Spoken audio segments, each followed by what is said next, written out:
¿Saben qué significa en memoria mía? Porque yo se lo mando. Recuerden que no fueron ustedes los que decidieron. Fui yo quien decidí dónde se iba a hacer, cómo se iba a hacer. Hagan esto en memoria mía. Que para los protestantes esa memoria es recuerdo. Pero que para Pablo y para nosotros no es un recuerdo. Simplemente es más que un recuerdo. ¿Se acuerdan 1 Corintios capítulo 11, versículo 23? Que dice Pablo, porque yo recibí del Señor lo que a mi vez les he transmitido. ¿Ve que no es un simple recuerdo? Sino es un recuerden de que yo lo mandé. Y por eso lo hago. Porque recuerdo que Él lo mandó. La orden viene de Él. Por eso Pablo dice, porque yo recibí del Señor. Que Pablo mentiroso, él no conoció al Señor. Pero lo recibió de los apóstoles igualito. Lo que a mi vez les he transmitido. Y comienza a narrar. Que el Señor en la última noche, cuando iba a ser entregado, tomó pan, y nos echa todo el cuento de la Eucaristía. Y Él nos lo recuerda. Y luego dice, y cada vez, versículo 26, que coman de este pan y beban de este cáliz, están proclamando la muerte del Señor hasta que Él venga. Entonces, no es un mero recuerdo. Estamos proclamando la muerte del Señor hasta que Él venga. Por algo la iglesia entonces nos lo enseña. Porque creemos en la palabra. ¿Y por qué los protestantes no lo hacen? Porque no creen en la palabra. Los protestantes cargan la Biblia debajo del brazo y se burlan de los católicos porque saben que los católicos no leen la Biblia. Repita lo último. Se fueron pues, hallaron todo tal como Jesús les había dicho y prepararon la Pascua. Listo, se subió la Pascua. Allí. Y lo demás, ustedes lo saben, que si algún día tenemos chance, podemos estudiar lo que es la Eucaristía, o al menos creo que el viernes vamos a tener algo sobre la Eucaristía. Pero el anticipo, la Eucaristía y todos los misterios es de fe. Que te suceda como has creído. Por tu palabra tiraré las redes. Di una palabra y mi siervo quedará curado. ¿Sí? Por la palabra se hizo todo. Él lo sostiene todo con el poder de su palabra. Falta creerlo, pero ahí está.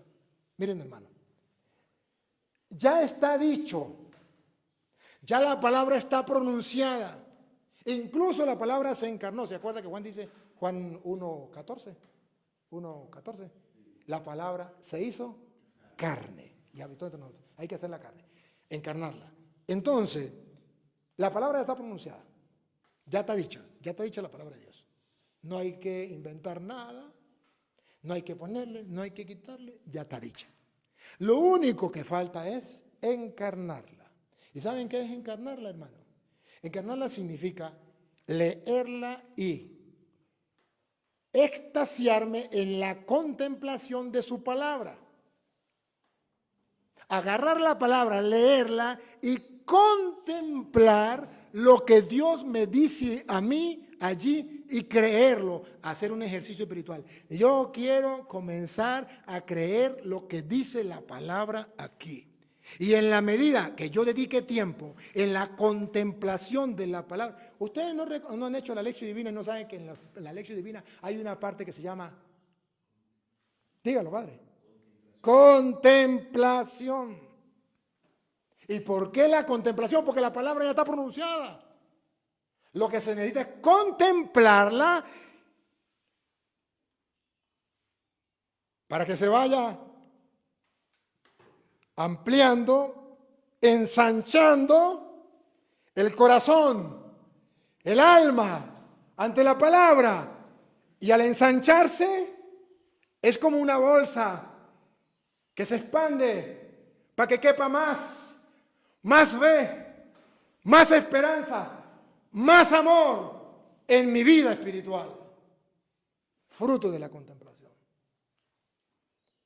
Cosas que no hacemos porque nosotros nos enseñaron a leer la Biblia como cualquier libro. Sí. Entonces leemos así, corrido. No. ¿Ustedes no se dan cuenta que yo voy palabra por palabra? Porque quiero contemplar cada palabra, saborear cada palabra. Cada palabra tiene su peso, su contenido. Y yo tengo que leerla como dice, creo que primera de Tesalonicenses 1:13 o 2:13. Si no es blanco, es negro. Primera de Tesalonicenses 1:13 o 2:13. 2:13. Vamos a ver qué dice 2:13.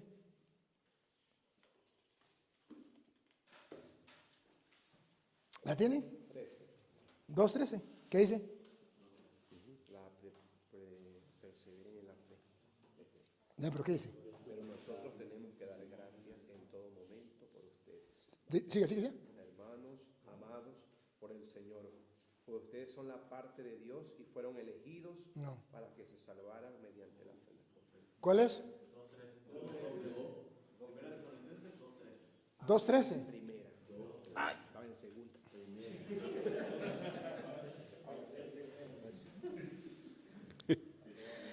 De ahí que no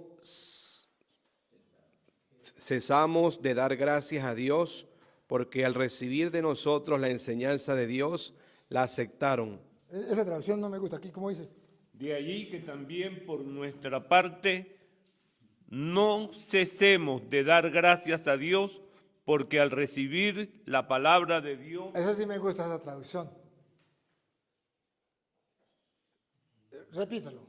de allí que también por nuestra parte no cesemos de dar gracias a Dios. No cesamos.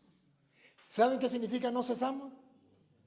Estamos emocionados y esa emoción no pasa. Y esa emoción nos lleva a darle gracias a Dios porque se logró el objetivo. Porque se logró lo que se buscaba, lo que se quería, lo que se anhelaba con la palabra de Dios. ¿Qué es lo que yo quiero que ustedes agarren? ¿Qué es lo que yo quisiera que ustedes se impregnaran de eso? Para que brotáramos en una acción de gracias a Dios sin cesar. Nosotros, sin cesar, damos gracias a Dios. ¿Por qué? Porque al recibir la palabra de Dios, Primero, porque la recibieron, la leyeron, tuvieron tiempo para sentarse a leer las Escrituras. Primero, porque al recibir la palabra de Dios, sacerdote, recibir la palabra de Dios no significa tener la Biblia en el escritorio. Recibir la palabra de Dios es comerme el rollo, es leerla. Es decir, yo la quiero leer, la recibo en mi corazón. No es recibir la Biblia. No, sacerdote, no. Recibirla es leerla con gusto. Es la palabra de Dios, yo la recibo. Yo la hago mía, yo la encarno. Y alabo a Dios y bendigo a Dios porque ese es el objetivo final. Esa es la meta de nosotros aquí en la tierra. Ejercitaron la palabra para creer. Ajá, porque al recibir la palabra de Dios, que les predicamos, que les predicamos, esa es la tarea del sacerdote, predicar, y el pueblo recibe la palabra de Dios. la acogieron, no como palabra de hombre, ¿Por qué dice no como palabra de hombre? Porque esa es la eterna tentación, comenzando por los curas. ¿Acaso vino Dios? ¿Acaso vino Dios un día y le dijo, Pedro, aquí tiene la Biblia, reparta Biblias para que la gente se salve? ¿No? ¿Acaso vino Cristo y escribió y dijo, bueno, aquí está este libro para... No, no. Hecho por manos humanas, bajo la inspiración del Espíritu Santo. Entonces el sacerdote dice, no, pero ¿qué voy a leer? Ya esa Biblia ya pasó de moda.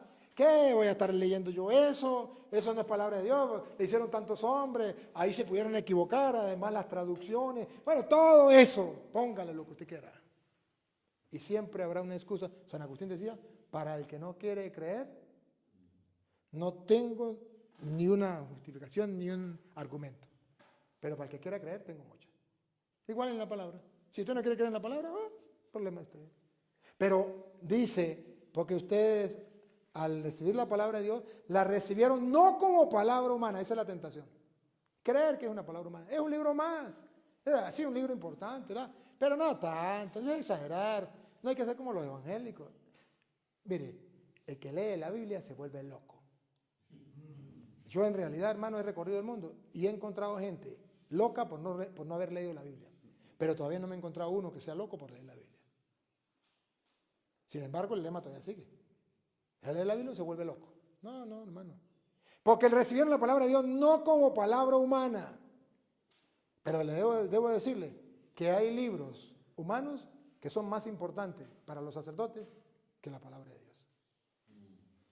Desgraciadamente. O sea, la tienen como palabra humana. Y dice, esta gente no la recibió, como muchos sacerdotes, como palabra humana, sino, ¿cuál es la verdad como palabra de Dios? ¿cómo la recibieron? Como es en verdad. ¿Cómo es en verdad? Como palabra de Dios. Punto.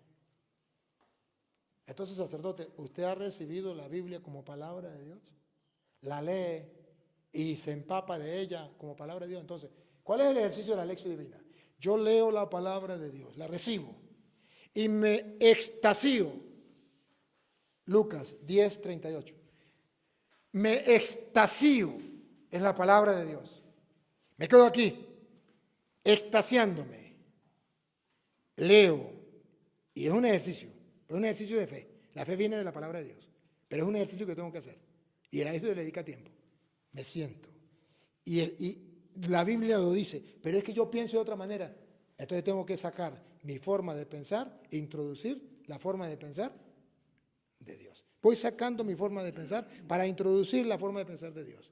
Es que yo creo que esto no es pecado. Yo creo que una persona, por ejemplo, que esté viviendo en adulterio, pero si se aman los dos, con el otro vivió en el infierno, con este se ama, yo creo que eso no es pecado. Perfecto, eso es lo que usted cree. Pero ¿qué dice la Biblia? No cometerás adulterio. ¿Le está permitido al hombre separarse de la mujer? No está permitido. Entonces, ¿por qué Moisés lo hizo? Por su dureza de corazón. Ah, bueno, ok, Señor, ok. Pues yo tengo que sacar esa forma de pensar e introducir la forma de pensar de Dios. Bárbaro. Es un ejercicio. Entonces yo tengo que dejar que esa palabra vaya entrando en mi mente y mi corazón. Y vaya ensanchando mi corazón. Arda mi corazón. Y entonces lo que dice Pablo, ¿se acuerda que Pablo dice allá en Romanos 10:9? Si confesara con sus labios y creyera en el corazón, con el corazón, no creyera con la mente, creyera con el corazón, será salvo. Porque con los labios se proclama, pero con el corazón se cree. ¿Qué significa que con el corazón se cree? Porque no basta con leer la palabra de Dios y dejarla aquí. Hay que llevarla al corazón para que se ensanche el corazón y se llene de fe, de esperanza y de amor. Las tres virtudes teologales sin la cual nadie puede ser santo. Nadie. Y si usted se llama nadie,